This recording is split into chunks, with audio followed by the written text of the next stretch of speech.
J-Drone here. Welcome to Send It Camp. You know what we're going to do? Send it. On the agenda today, send it.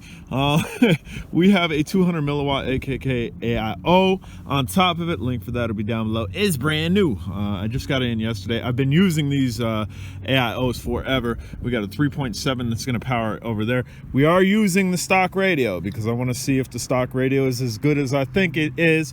And we are going to be recording using the FXT goggles. I should be using OTG. I get less breakup, but I'm lazy, so I just went with the stock FXT goggles. Let's go.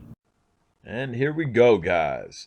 So again, the only modifications to this drone is a 200 milliwatt AKK on the top of it, just so I can see. I mean, there's no way I would send this blindly out as far as we're going to go, and we're going to go pretty far with it because it's not GPS. This is a you fly it drone. There's no altitude hold. There's no GPS.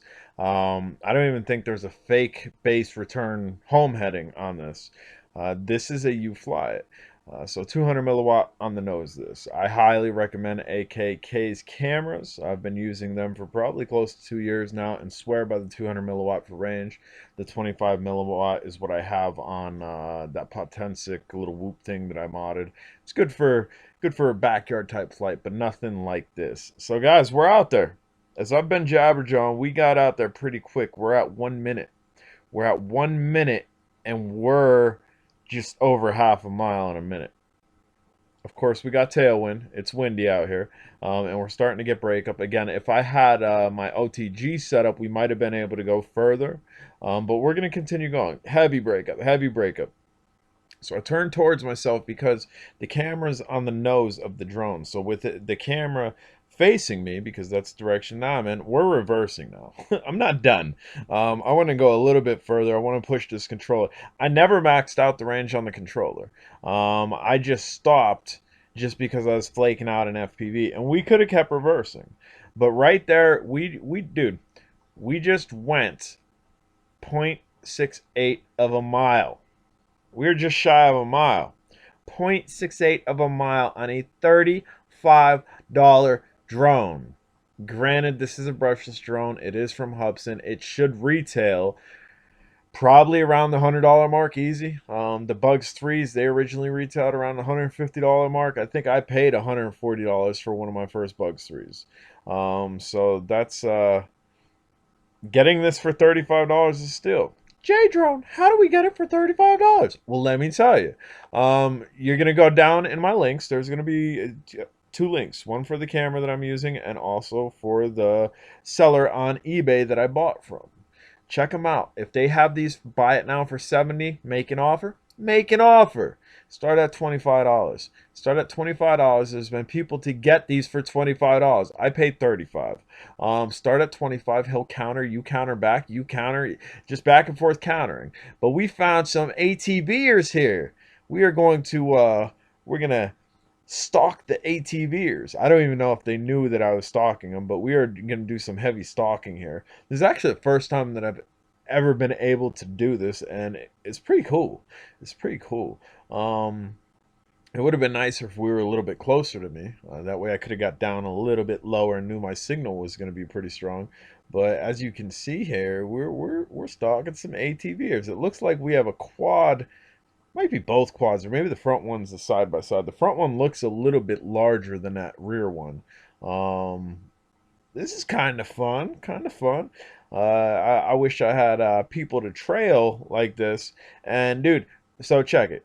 We got epic range on this. The flight time, dude, the flight time, you're going to see the flight time here. This is a full flight time. And the way I was able to gear when to bring this back is not by that little yellow light that you can see on the arm. I was hoping that that would flash on LVC.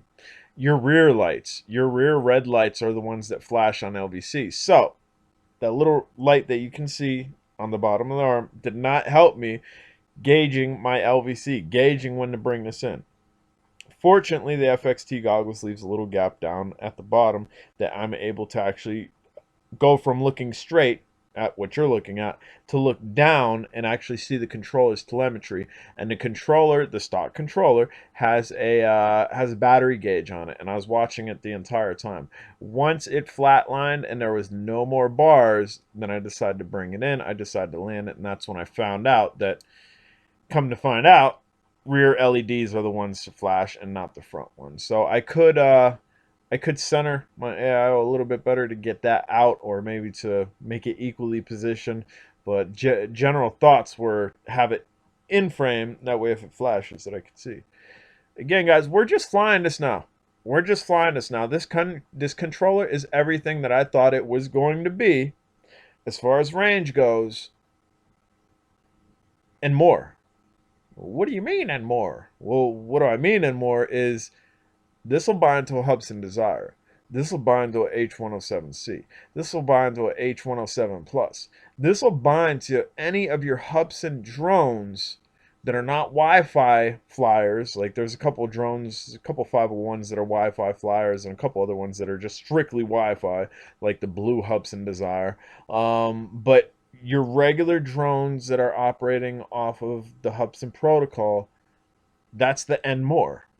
Because sure, this can go out that far, but should we be sending an H107C out a quarter mile, a half mile? Probably not. And I mean, on the jumper, we expect that. On a stock controller for $35, you don't expect that. I got my money's worth out of this deal and then some. This controller is valuable to me. I know somebody commented on one of the videos. They started typing. Said, that controller's not that impressive.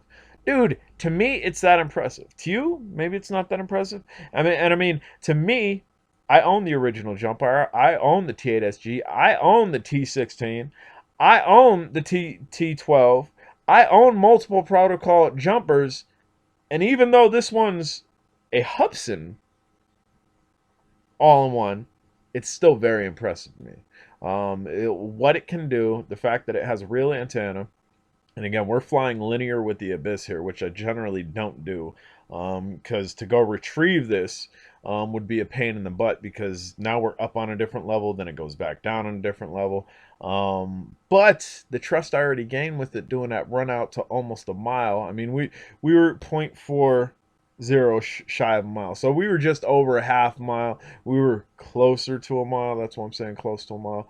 But yeah, this is epic. If you can get this for $35, please do so.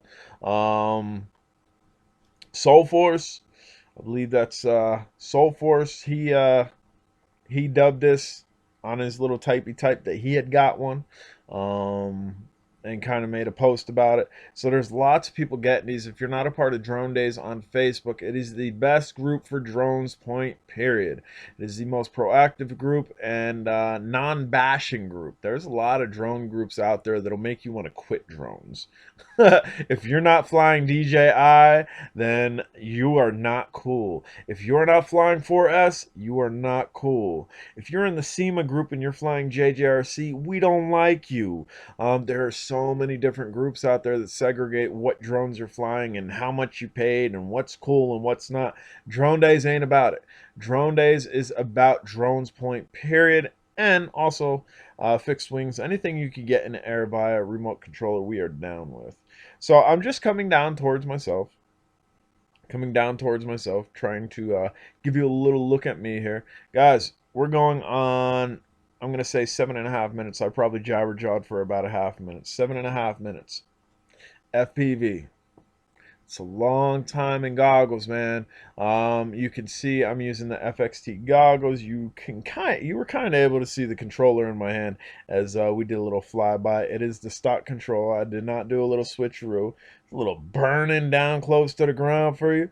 I got a lot of tailwind. A lot of tailwind on me. It was windy. This flight was windy. It really didn't seem windy down on the ground, but I guess up in the air it was windy. And this is good fun. The possibilities for this drone I'm not going to say are endless because obviously they're endless. There is a limit to it, but I can think of several things to do with this drone off the top of my head with the capabilities that it has out of the box. We have a range monster out of the box. We can put a long range FPV setup on this where we can go straight out and we're not going to flake a little bit out around that zero point 0.6 mile mark, where we can actually set up a split cam and have maybe like a 600 milliwatt transmitter on it. Just gonna do a little sky climb here, little sky climb, and then we will do a dive. We will do a dive, and then we're gonna try to fly in the gully of that abyss, which really isn't smart because the signal, the signal from the controller, which surprisingly was actually really good, but the signal from my FPV was not going through all the trees and essentially a mountain down at the bottom of that abyss. It's an upscale. It didn't work too well as you're about ready to see. But dive, dive, dive. And again, we're diving into wind. Otherwise, this probably would have happened a lot quicker. Pushing 10 minutes, guys. I'm going to say 9.5 minutes up in the air with this.